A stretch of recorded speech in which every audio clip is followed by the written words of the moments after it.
What's up mga brother? Welcome sa ating channel. So for today's video, magkakabit tayo ng mag sa motor natin na RS125FI. Yung in-unboxing ko nung nakaraang vlog natin. So yung Inky Mags natin, ikakabit na natin ngayon. What? So tara na, simulan na natin. So ito nga pala yung kakabit natin mga brother, yung in-unboxing natin nung nakaraang vlog. So itong ating Inky Mags. Yan. So nakalimutan ko palang sabihin sa vlog ko nung nag-unboxing tayo. Nakalimutan ko to, meron pala siyang kasamang dalawang pito. So kasama na siya sa pagbili ko. Na di ko lang nakita nung napansin ko lang nung ipapasok ko na tong mags ko sa karton. Nakita ko may pito palang kasama to. So di ko siya napansin. Saka bumili na rin pala ako nitong itong goma. Yung tawag, di ko alam ang tawag dito eh. Sinabi ko lang sa pinagbilang ko na ng bearing seal, tinawag ko doon. So ito yun. So para kasi yan dito, yan, para yan dyan, kasi yung stock natin na ganito sa ating rim ng stock rim ng RS125FI. So ang hirap, kung nahihirapan akong tanggalin, sobrang tigas tanggalin. So 50 pesos nga pala to, itong isang peraso na to. Ito lang naman paglalagyan yan. So 50 pesos to. Ito pang pang XRM. Pero bit naman siya dito sa ating Inky Mags, pang XRM. So kaya tara na, kabit na natin to. So ito nga pala yung ating motor mga brother. So babaklasin muna natin itong nasa ulian, kasi itong gulong kukunin ko pa to, ilalagay ko dun sa mags kasi bago pa to. So tatanggalin ko to, saka yung mga disc brake niya sa loob, kasi plug and play naman yung disc brake niya eh. A few minutes later. Ayan mga brother, nabaklas ko na yung gulong sa ulihan. So ito kasing disc brake natin dito sa uli.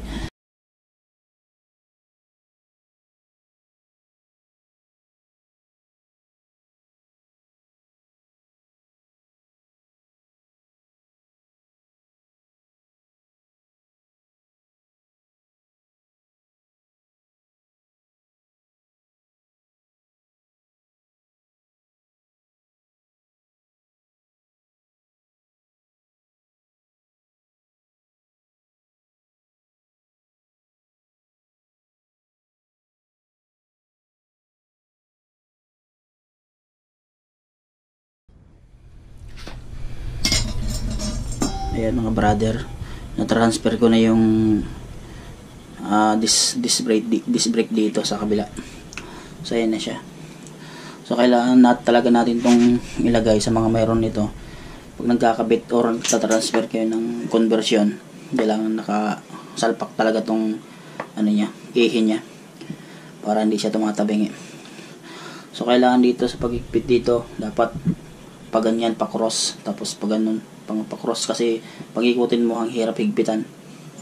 Itong disc brake ay disc plate, mamaya ko na ikakabit pag may gulong na to. Ma-disgrasya pa ng vulcanizing. So mamaya ko na ito ikakabit pag may nakasalpak ng gulong. So yung pagkabit ng gulong, so di ko nabibidyohan kasi walang maghahawak ng camera. 1 hour later. So what's up mga brother? So okay na, nakapakabit na natin tong gulong natin dito sa mags. So successful naman yung pagkabit, wala naman tama ng vulcanizing. So ayan yung pinagbaklasan. Ito interior to. Ayan, medyo luma na tong ating rim. So ikakabit na natin tong display dito. So okay na mga brother, nakakabit na natin tong ating display. So ngayon naman ikakabit na natin to. Ikakabit na natin tong bearing seal dito. Natin. Lagyan natin ng grasa.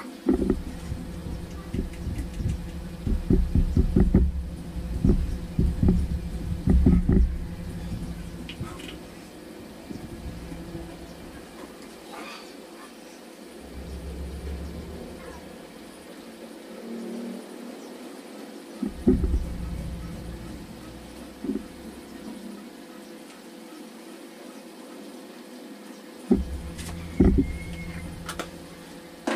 bit na bit siya. So ayan, pit na pit siya dito, saktong sakto. Bearing seal at ang tawag dito, di ko alam kung tawag, basta bearing seal na lang, goma. So ito, display natin, nakabit ko na. So naka hang bolts yan, white bolts. So ito nga palang gulong natin, tubeless na siya. So ayan, may mga ano pa, langis-langis pa ng pinag-tubelessan. So ikakabit na natin to. So nga pala, baka may magtanong kung anong size ng gulong ko. Itong front 70-80, ayan o, 70-80 by 17. Quick ang brand ng gulong natin. So subok ko na kasi ang quick, kaya quick pa rin ako. Ganda na rin yung mga branded, pero mas mahal, kaya wala tayong budget, kaya dito lang tayo sa budget meal lang. So dito naman sa rear, quick pa din, tapos ang size niya is yan, 80-80 by 17. So tara.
Okay na mga brother, nakabit na natin itong rear mags natin. Sa unahan naman,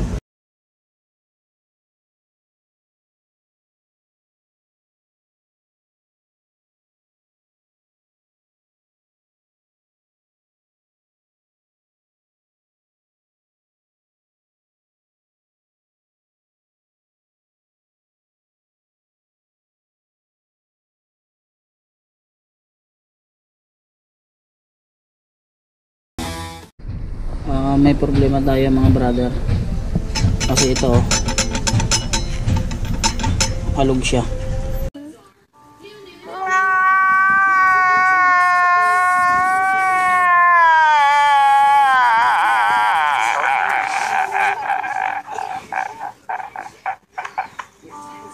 Hindi siya dapat na dapat, nahigpitan ko na yung mga bolts niya, pero yan pa rin halog.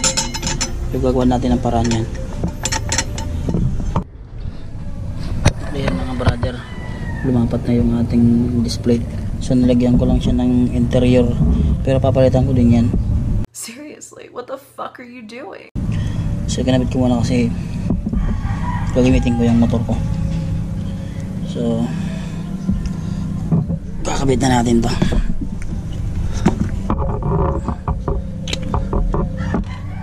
So ito nga palang goma dito. So itong goma dito, ilalagay natin yan dito para lumapat yung ating gearbox.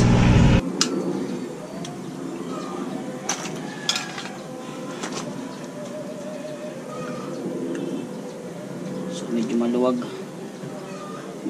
tong ating goma, pero subukan natin.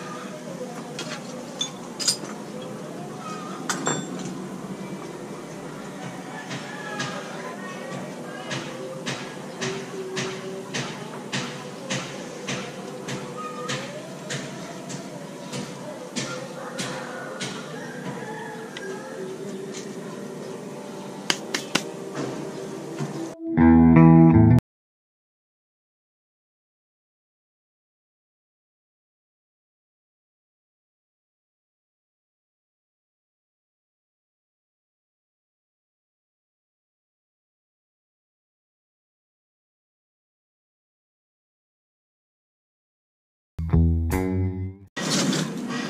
yun nga mga brother, itong speedometer natin medyo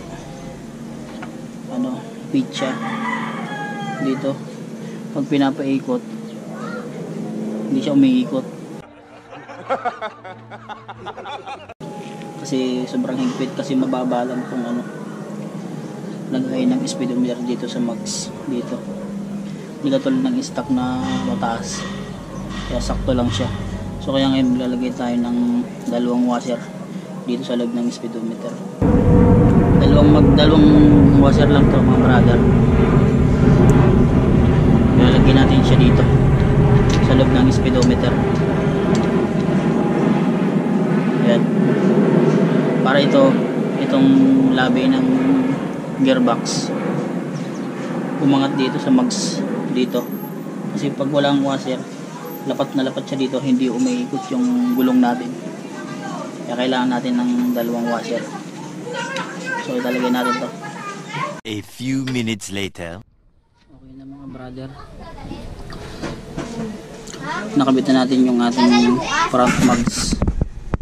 So naikot na siya kasi hindi na nakalapat. Tingnan nyo, may space na siya. May space na sa yung gearbox sa yung mags.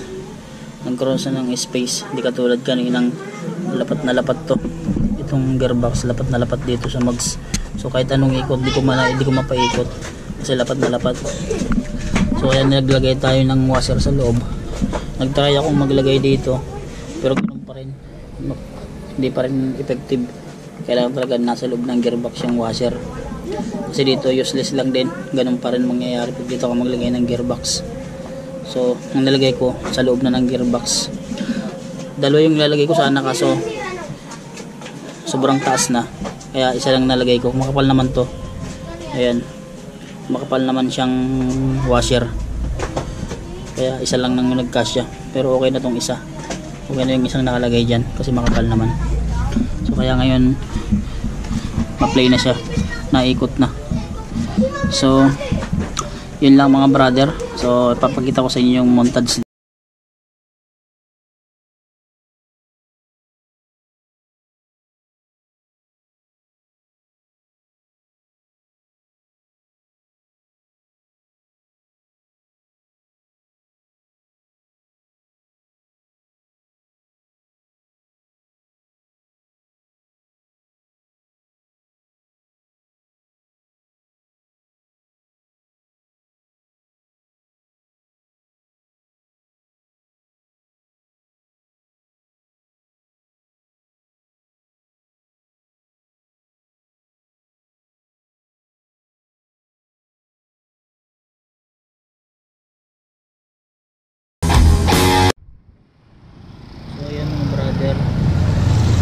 Pinalitan ko na siya ng white bolts para lumapat yung lumapat yung display niya.